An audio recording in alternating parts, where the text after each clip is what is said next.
Nagbubukas ang pelikula sa teksto na nagpapaliwanag na isang EMP attack ang nagpawala ng lahat ng kuryente sa Australia, na sinundan ng isang airborne pathogen na pumatay sa marami.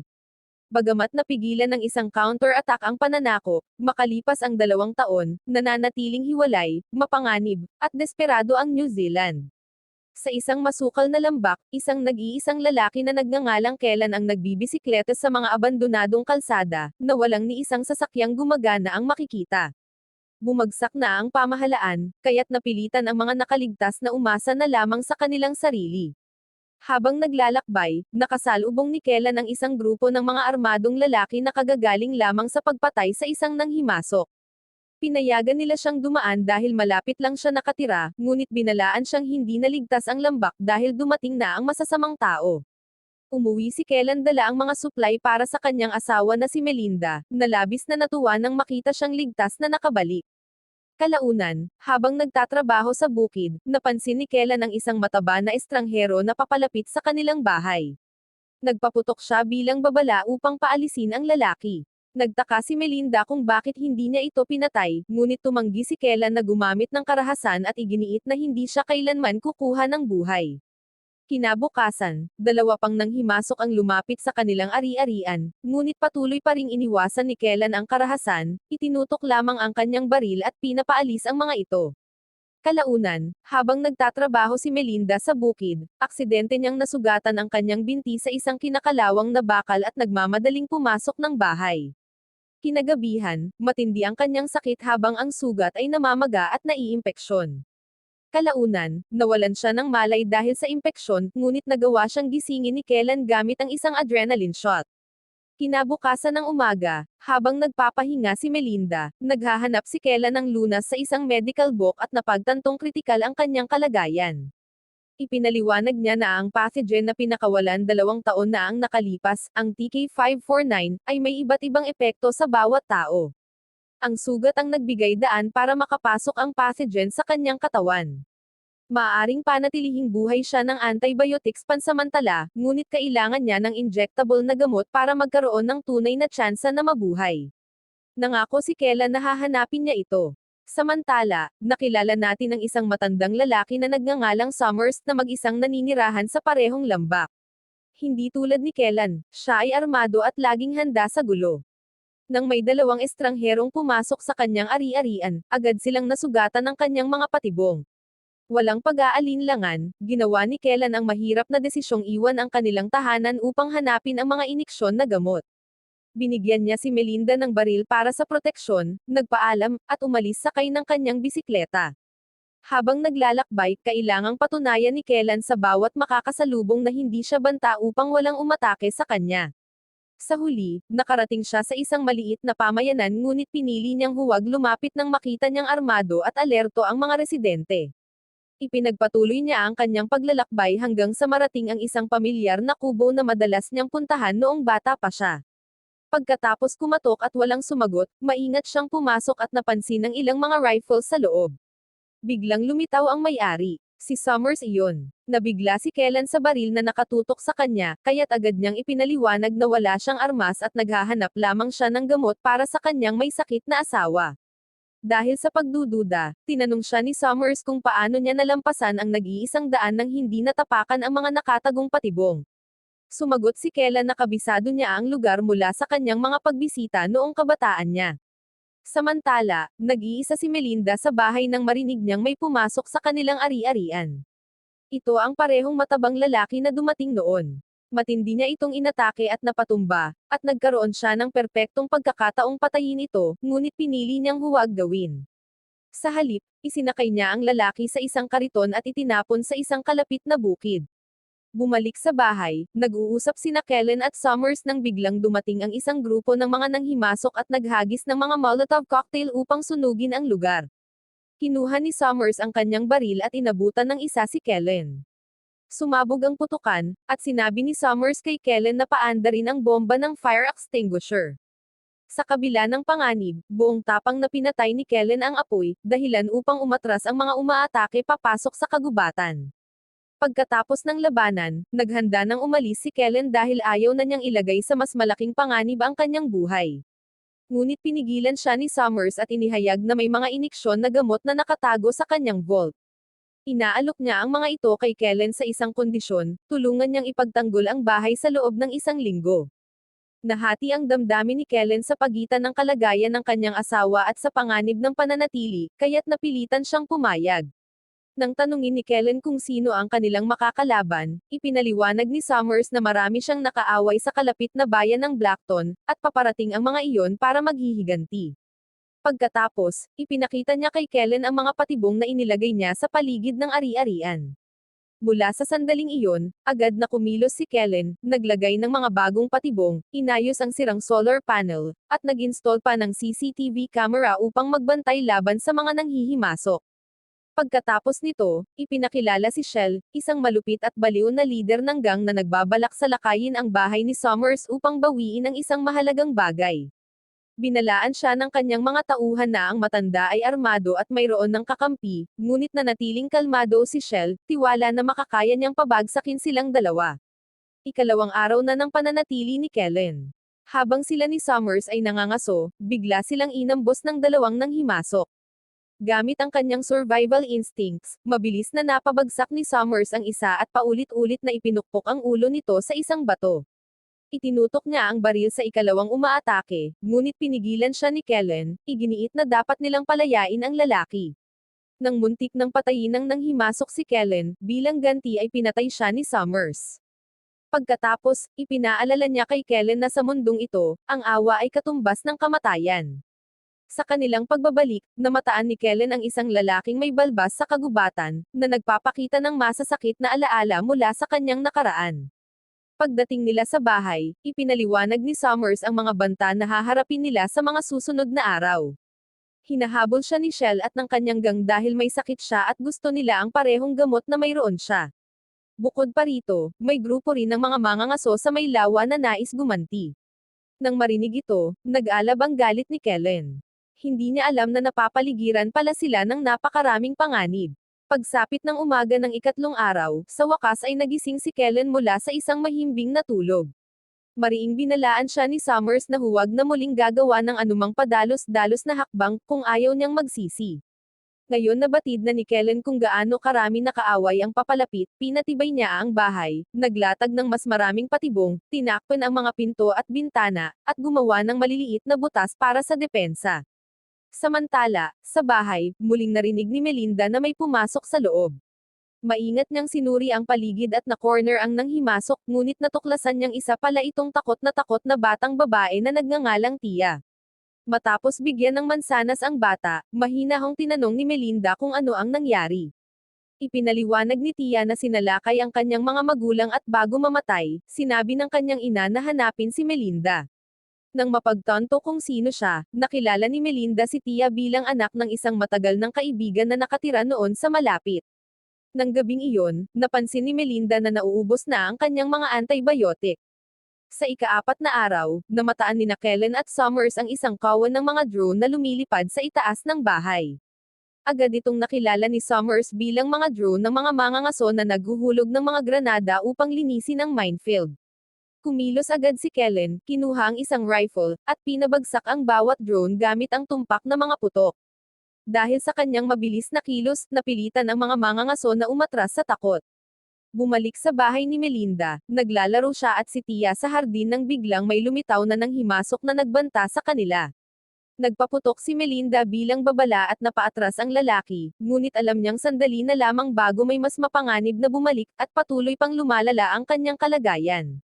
Sa bahay, ibinahagi ni Kellen ang kanyang nakaraan, inamin na matagal na niyang hindi nakikita ang kanyang ama. Sinisisi siya ng kanyang ama sa pagkamatay ng kanyang ina at itinuturing siyang walang halaga. Ibinahagi rin ni Summers ang sarili niyang sakit, inamin na matagal na niyang nawala ang kanyang asawa at anak. Samantala, sa ibang bahagi ng rehiyon, kitang-kita ang kalupitan ni Shell. Isang dating deputy mayor ang dinala sa harap niya, bogbog at takot na takot. Siya ang minsang nag-alaga kay Shell noong bata pa ito at itinuring siyang mabuti, ngunit hindi niya ito ipinagtanggol laban sa mapang-abusong ama. Ang mga taon ng karahasang dinanas niya noong bata pa siya ang humubog sa kanya bilang malupit na taong siya ngayon. Sa ikalimang araw, habang nagtatrabaho si Kellen sa bukid, napansin niya ang paggalaw sa likod ng bahay. Agad niyang kinuha ang kanyang baril at nagpaputok bilang babala, ngunit pinigilan siya ni Summers bago pa ito lumala.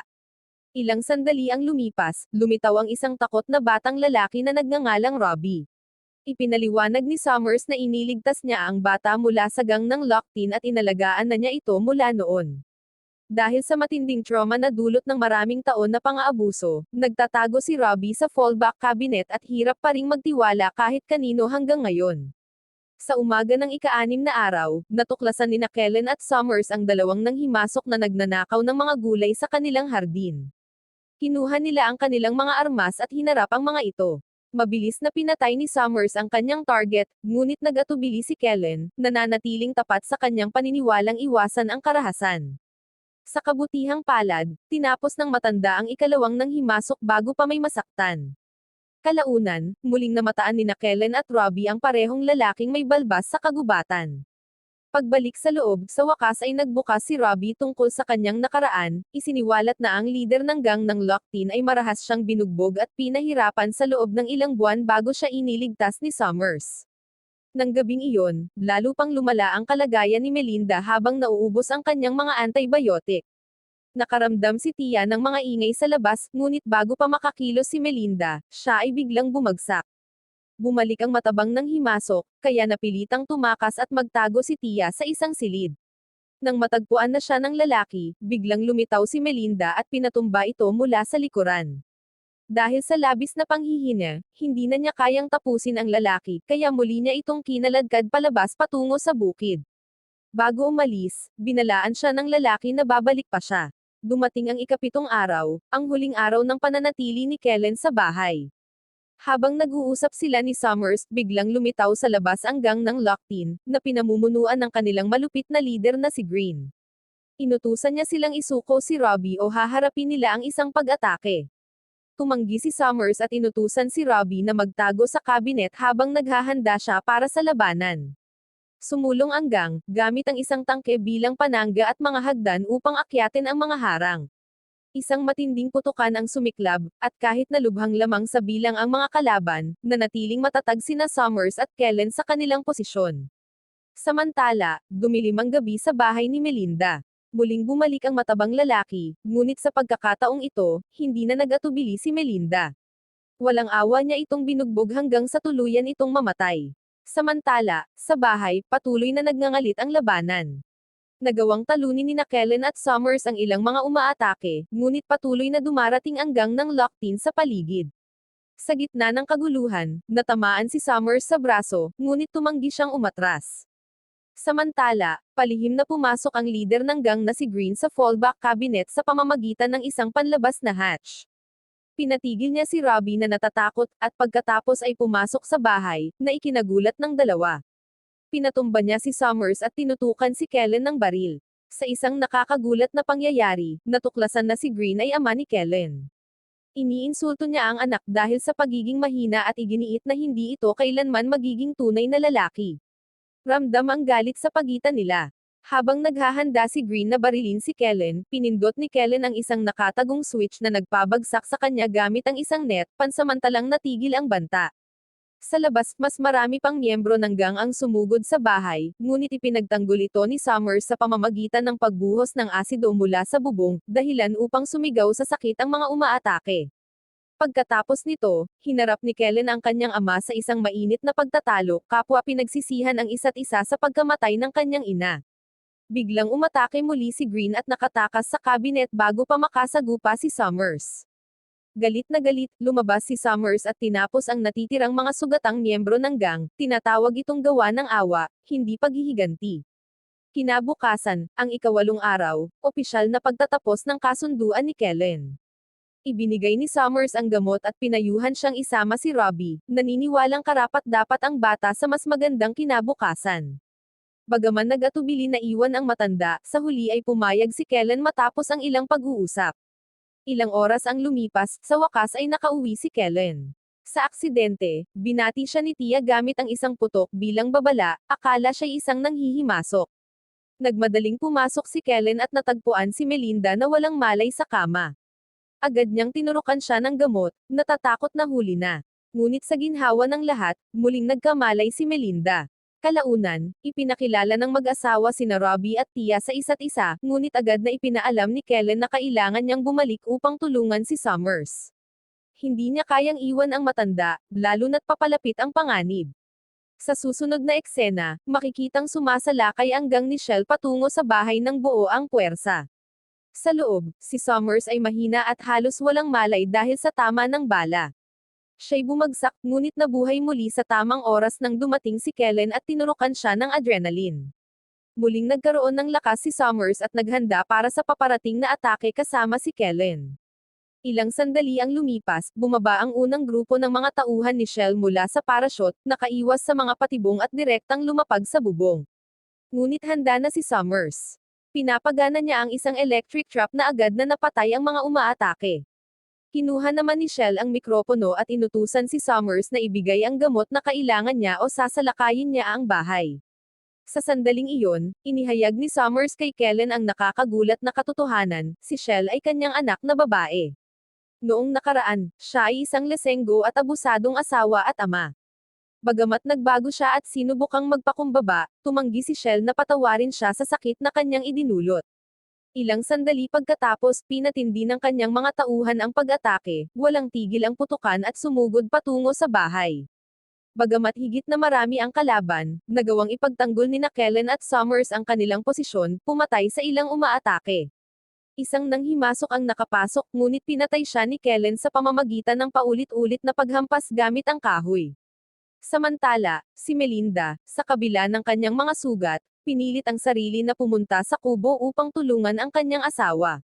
Sa loob, maingat na sumulong si Shell patungo sa kanyang ama gamit ang metal detector upang maiwasan ang mga patibong. Dumating din si Green, ama ni Kellen, upang harapin ang kanyang anak. Ipinakita ni Shell na ang mga lalaking napatay sa kuryente sa bubong ay nakasuot ng rubber boots, at bigla silang bumangon at muling umatake. Sumiklab ang matinding labanan, ngunit nagawang patayin ni Kellen silang lahat sa pamamagitan ng pagpapatrigger ng isang nakatagong patibong na tumusok sa kanila mula sa iba't ibang anggulo. Kahit pagkatapos nito, nakakuha ng kalamangan si Shell at tinutukan silang dalawa ng baril. Inutusan niya ang kanyang ama na ibigay ang gamot, ngunit sinabi ni Summers na naibigay na niya ito. Galit na galit, inutusan ni Shell ang kanyang assistant na patayin si Summers, ngunit biglang dumating si Melinda mula sa underground cabinet at pinatay ang assistant. Pagkatapos, tinapos ni Summers ang buhay ni Green sa isang putok sa ulo, habang pinabagsak ni Kellen si Shell sa pamamagitan ng pagkuryente gamit ang taser. Sa sandaling naalis ang dalawang banta, sa wakas ay natapos ang kaguluhan. Nagkaroon ng emosyonal na muling pagkikita ang mga nakaligtas, kasama si Robbie. Nagpaalam si Summers ng may taos-pusong damdamin sa pamilya, at nagpasya siyang lumipat sa ibang lugar at magsimula muli. Bumalik sa kanilang bahay sina Kellen, Melinda, at Robbie. Sa huling eksena, pinatibay ni Kellen ang kanilang ari-arian gamit ang mga patibong na natutunan niya mula kay Summers upang matiyak ang kanilang kaligtasan.